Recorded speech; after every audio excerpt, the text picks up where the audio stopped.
friends and fans of the Mineral Deposit Research Unit. We're back again for another episode of MDRU's Rock Talk Rocks for an interview with Hildebrando Leal-Mejia, Research Associate at MDRU, PhD, PGO, and just an intro to Hildebrando.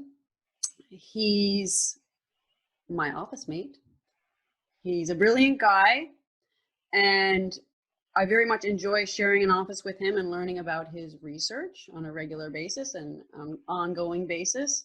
And I, in particular, enjoy him reminding me what it means to be a good geologist, because I've kind of gotten away a little bit from the hands-on geology. I've kind of veered into the geophysical space, and Hildebrando reminds me all the time of what it means to be a good geologist and a good field geologist and a good laboratory geologist. He's always doing lots of work in the lab on his rocks and age dating and things like that, that he will elaborate on in this interview.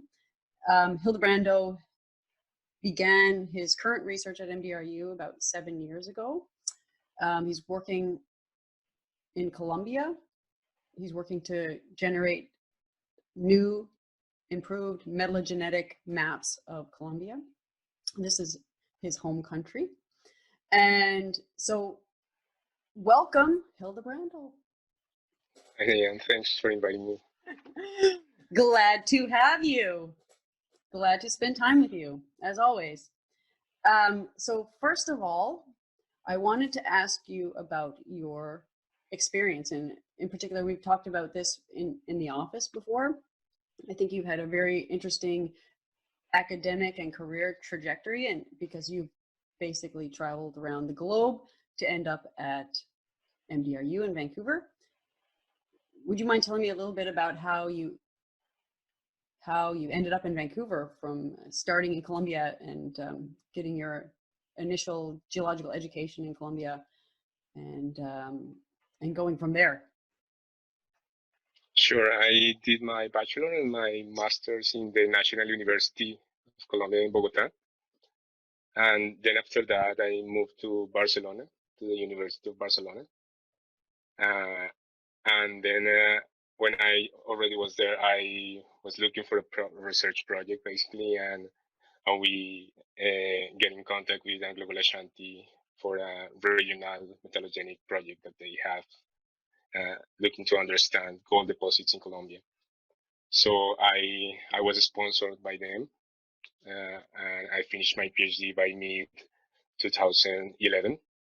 Then I came back to work with Anglo Ashanti for 2 years as a part of the project generative team. I also provide some support to greenfields and brownfields teams within the company. And then by August 2013, I moved to Vancouver to start as a postdoctoral fellow with the Colombia Gold and Porphyry project, basically studying late Miocene porphyry and epithermal deposits within the Middle Cauca Belt. And then we keep working in Colombia in different projects. We right now have a collaboration agreement with the Colombian Geological Survey, the one you mentioned on updating and improving the metallogenic map for Colombia. We also have had some small project scale metallogenic studies in some deposits like the Pantanos porphyry copper gold deposit, the El Alacran copper gold deposit, and also in some gold deposits in the Zaragoza Segovia Remedios trend. Right. So your research has been focused in Colombia you have a long history of working in Colombia. Yeah, basically I've been working in Colombia all the time, all my trajectory. All your life, yeah. You're a lifelong expert in Colombian geology and mineral deposits now. Yeah.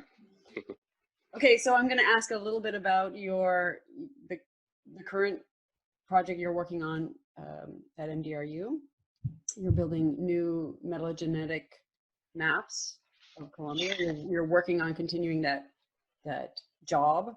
Can Can you tell me a little bit about the different mineral styles, mineral deposits found in Colombia, and or maybe a bit about the different metallogenic belts that occur there? Yeah, well, Colombia is well recognized for this gold production. It's been mostly artisanal and Yeah. small scale production, but it's been recording even pre Spanish conquest in the 15th century. Mm-hmm. So it's a long tradition of gold production. So, but in terms of exploration, it's still a country that it's in my concept has been underexplored. So there are a lot of opportunities for new discoveries there, and it has been proven the last 20 years when we have found, or companies working there have found some interesting and good gold deposits.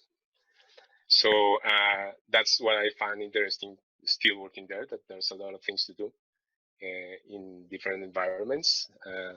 As you mentioned, we have different metallogenic belts. I think the most important or the most recognized are the porphyry epithermal belts. Well, we have these belts are associated with different magmatic epochs, mostly in Jurassic times, also in Cretaceous times, and then we have some in the Paleogene, and then we have some important deposits in the latest Oligocene to Pleistocene recent volcanism. So there's a wide range during Phanerozoic times for those metallogenic porphyry and epithermal belts. And besides that, we have some orogenic gold deposits, belts, mostly over the central Cordillera of Colombia, I think. And Colombia is also well recognized by high quality emeralds in the Eastern Cordillera. So it's pretty different geologic tectonic environments that produces different deposits, and that's what is interesting.